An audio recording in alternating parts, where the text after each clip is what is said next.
நினைத்து என் தோழா, நினைத்து செயல்படு என் தோழா, உடனே செயல்படு என் தோழா.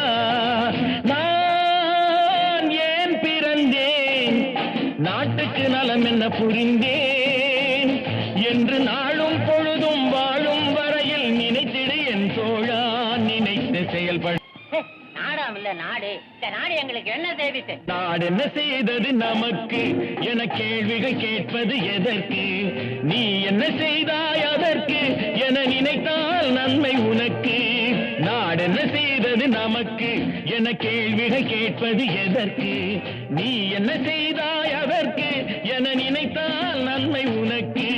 நான் ஏன் பிறந்தேன், நாட்டுக்கு நலம் என்ன புரிந்தேன் என்று நாளும் பொழுதும் வாழும் வரை பற்பருத்தின்